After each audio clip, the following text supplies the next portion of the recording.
Bonjour, je vais vous parler de monnaie libre. Il y a d'une part le concept de la monnaie libre, d'autre part la June, notée G1 avec une brève sur le G, qui est la première monnaie libre en circulation. Commençons par parler de monnaie en général, ou d'argent. J'ai longtemps cru que l'argent était une contrepartie d'un travail fourni, et donc quelqu'un qui n'a pas d'argent, ou pas assez, pourrait s'en procurer en travaillant plus ou mieux. Mais ce n'est pas aussi simple. Pour transformer le travail en argent, il faut un acheteur, et il faut que cet acheteur ait de l'argent. Je vais vous montrer une petite fable. L'action se situe dans un village d'Autriche en 1932, c'est-à-dire à un moment où l'argent manque à tout le monde. Imaginez pendant un court instant que tout le monde soit endetté. Alors ça, j'ai pas besoin de l'imaginer. C'est sûr. Soyez attentifs, je vous prie. Un visiteur arrive dans notre ville. Il se rend chez Zenzer et demande une chambre. La 18. Il donne un billet de 100 et récupère ses clés. Ensuite, Zenzer se rend chez Lechner avec le billet de 100. Il s'en sert pour payer ses dettes. Merci. Lechner va chez l'aubergiste avec le billet de 100 et règle sa note. Merci. L'aubergiste va chez Tony pour lui acheter des saucisses et de la viande. Bonne journée. Gertie Gertie Et Tony va voir Gertie avec le billet de 100 et lui rend enfin l'argent qu'il lui doit. Et ensuite Gertie se rend chez Zenzer où elle paye la note qu'elle lui doit pour la chambre qu'elle utilise tout le temps. La chambre ne me convient pas du tout. Pour finir, le visiteur descend mécontent et dit « La chambre ne me convient pas du tout ». Il récupère son billet de 100 et s'en va. Un seul billet du visiteur permet de régler 5 dettes. En l'absence de monnaie, ou lorsqu'elle est insuffisante, l'économie se bloque. On peut la voir comme l'huile dans les rouages de l'économie. Vous pouvez avoir une machine en état de fonctionner, comme l'économie de ce village, mais bloquée par manque d'huile. Une des fonctions essentielles de la monnaie est de permettre les échanges. Des naufragés sur une île choisiront par exemple d'utiliser des coquillages. Alors si ce n'est pas le travail qui crée la monnaie, c'est quoi ? Dans le monde d'aujourd'hui, ce sont essentiellement les crédits bancaires. Sur 10 € que nous utilisons, plus de 9 sont de la monnaie issue d'un crédit. Les euros en circulation sont donc créés par les banques privées, à partir de rien, lorsqu'une personne, une entreprise ou un État négocie et obtient un crédit. La création monétaire, représentée par ce robinet, est aujourd'hui un service privé et payant. L'euro et d'autres monnaies comme le dollar, le franc suisse, le yen sont des monnaies dettes, car porteuses d'une dette. Alors que se passe-t-il quand on rembourse sa dette ? Vous le savez sûrement, on verse à la banque le montant du crédit et un intérêt, ici en rouge. On sait que la banque encaisse l'intérêt, mais que devient le montant principal ? Il est détruit. La monnaie dette a été créée du néant, elle retourne au néant. Conséquence, une grande partie de la masse monétaire que nous utilisons est destinée à être détruite lorsque son heure sonnera. Collectivement, nous sommes contraints de perpétuellement recourir au crédit pour disposer de monnaie, y compris les États.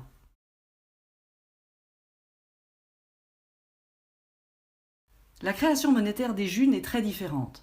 Elle est spontanée, quotidienne, gratuite et uniformément répartie sur les membres. Quels membres ? Je parle là des personnes qui sont entrées dans la toile de confiance que je définirai plus tard. Chacune de ces personnes voit chaque jour une dizaine de Junes apparaître sur son compte. Ce montant quotidien est appelé dividende universel ou DU. La monnaie est donc constamment co-créée par les membres, elle ne nécessite ni remboursement ni versement d'intérêt. Voyons les conséquences. D'abord, l'accès à la monnaie est gratuit et identique pour tous. Ensuite, la masse monétaire augmente constamment. Est-ce que c'est embêtant ? On le verra juste après le développement du point 3. Si vous ne vendez et n'achetez rien, votre part de la masse monétaire se rapproche de la moyenne.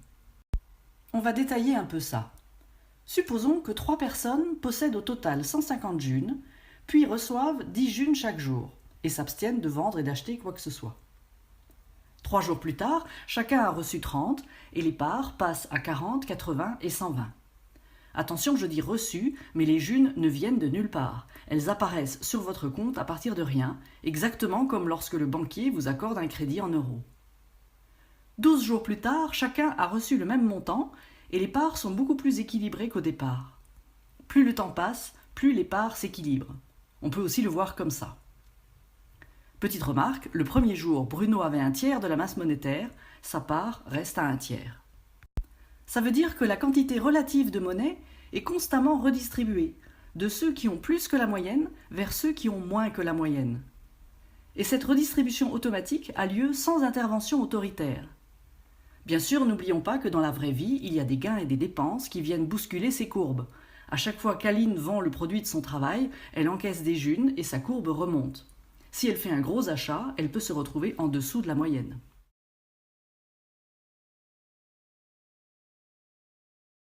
Revenons maintenant à la deuxième conséquence.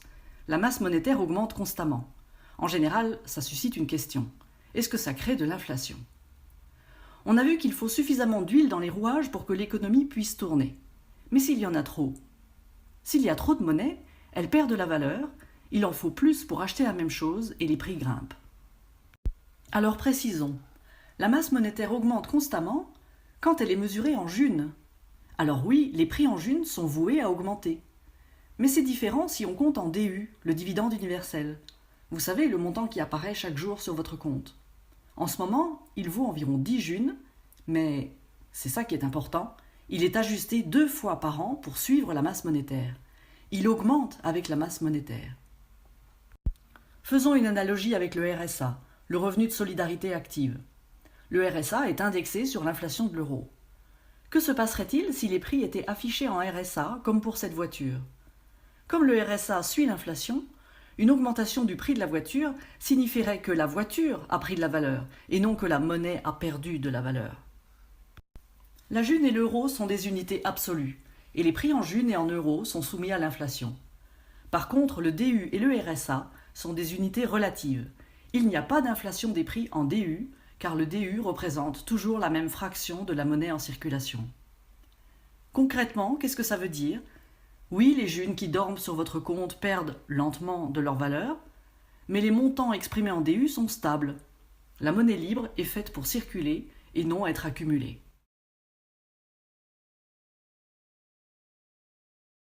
Alors, vous voilà enthousiaste pour la monnaie libre et vous vous demandez comment y entrer. Pour recevoir le DU chaque jour, il faut entrer dans la toile de confiance, qui est un réseau de personnes physiques dont l'existence est attestée par 5 membres. Pour la crédibilité de la monnaie libre, il est crucial que le DU soit perçu uniquement par des personnes existantes, à raison d'un seul DU par personne. Pour garantir ça, chaque entrant doit être certifié par 5 membres en l'espace de 2 mois. Voici une représentation de la toile, avec en bleu mes liens de certification. Je suis certifié parce qu'il y a au moins 5 flèches qui pointent vers moi, et les flèches qui partent de moi correspondent aux certifications que j'ai accordées.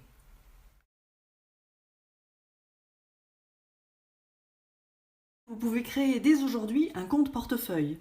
Il ne recevra pas de DU car il n'est pas associé à une identité certifiée, mais vous permettra de vendre des biens et des services en junes. Et dès que vous avez des junes, vous pouvez évidemment les dépenser. Le compte portefeuille est aussi le moyen pour des entreprises d'entrer dans la june. Elles ne sont pas certifiées car ce ne sont pas des personnes physiques, mais elles peuvent faire des échanges en junes qu'elles documentent dans une comptabilité séparée. Comme les sociétés internationales ont des comptes en plusieurs devises. Concrètement, comment faire ? D'abord, on crée un compte portefeuille. Pour ça, il faut installer le logiciel Cesium sur votre ordinateur. Il vous faudra aussi 2 phrases de passe soigneusement choisies et mémorisées. Une qui vous servira d'identifiant secret, l'autre de mot de passe.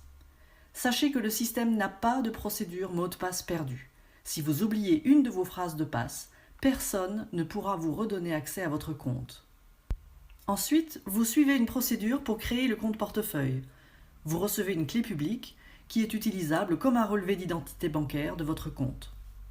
À ce stade, vous pouvez donner et recevoir des junes et donc effectuer des transactions. Mais vous ne recevez pas le dividende universel car vous n'êtes pas encore dans la toile de confiance. Pour entrer dans la toile de confiance, vous devez trouver 5 ou 6 membres qui sont d'accord pour vous certifier. Attendez d'avoir 5 promesses de certification pour passer au point suivant, car vos 5 certifications devront être enregistrées en moins de 2 mois à partir de la demande d'adhésion. Quand c'est fait, vous demandez l'adhésion dans Cesium et vous demandez aux certificateurs de tenir leurs promesses.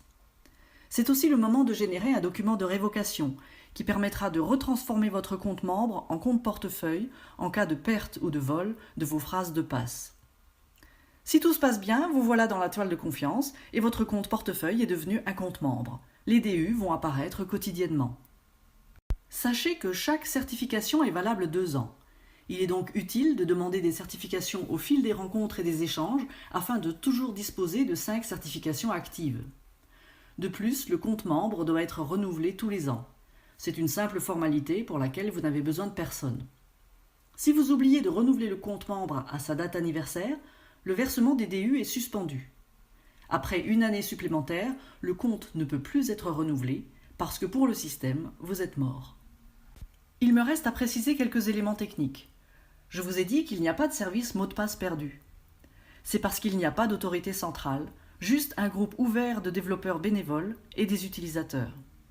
Vous êtes strictement la seule personne pouvant accéder à votre compte membre. Si vous perdez vos identifiants, vos JUN sont définitivement perdus. Vous devez révoquer votre compte et recommencer la procédure de certification. Cesium, le logiciel que vous installez, est un guichet d'accès aux données de la toile de confiance et des comptes. C'est un autre logiciel, nommé d'Unitaire, qui enregistre et valide les certifications, actualise et distribue les dividendes, effectue les virements d'un compte à l'autre. Cesium et d'Unitaire sont des logiciels libres. Les données elles-mêmes sont stockées dans une blockchain, c'est-à-dire un registre réparti et sécurisé. Dans ce système décentralisé, chaque serveur dispose d'une copie de la totalité des données. Ces serveurs sont opérés par toutes les personnes qui le souhaitent et leur nombre contribue à rendre difficile toute falsification. Contrairement à d'autres crypto-monnaies, la JUN n'incite pas à la course à la puissance de calcul et n'implique pas de dépenses énergétiques démesurées. La licence libre permet aussi de réutiliser les logiciels pour créer une nouvelle monnaie libre avec d'autres paramètres. Demain matin, il peut apparaître une nouvelle monnaie libre inspirée de la première, mais avec une autre vitesse de convergence vers la moyenne, ou une autre fréquence de distribution des DU, ou d'autres règles pour la certification par exemple. Toute équipe de développeurs peut créer la variante qu'ils veulent. Les principes de la monnaie libre sont exposés dans la théorie relative de la monnaie, initialement publiée en 2010 par Stéphane Laborde. Si vous voulez plus bref, je recommande vivement la TRM pour les enfants, un document signé Kekuland. C'est tout pour cette vidéo, elle est accompagnée d'une série de liens qui vous permettront d'approfondir la question.